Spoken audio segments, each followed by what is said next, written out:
Na nga, kasi as a father, syempre mahirap magpalaki ng anak. In this era na, yung generation natin, yung mga anak, di ba yung mga bata, may mga cellphone na. May cellphone ba yung anak mo? Meron. O, di ba? So, open siya sa social media. So, yung pinupost mo, nakikita niya.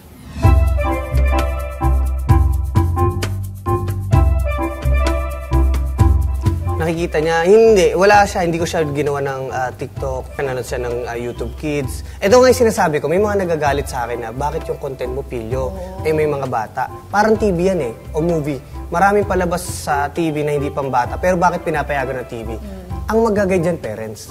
Hindi ko, yung mga video ko, hindi ko naman sinabi na for kids to Tsaka confident ka kasi alam mo kung paano mo pinapalaki yung anak mo. Yes. Saka, alam ko wala akong ginagawang masama. Pero syempre, the downside of it, since we are living in this generation na grabe ang mga tao, mga keyboard warriors, ang grabe mag-post ng mga bash, di ba? Oo. Paano mo hinahandle yung mga harsh comments na gano'n? Wala, matibay ako. Pero hindi ako napipikon. Pero nasasaktan ako syempre pag ang nadadamay na is yung partner ko, yung anak ko. Kasi, syempre, yun, pinalaman. Like yung bata, di nga nagsa-social media yun Kaya, be careful with your words. Yun, be careful posting with your comments, diba? Mga kapitbahay. Mas maging responsible viewer tayo.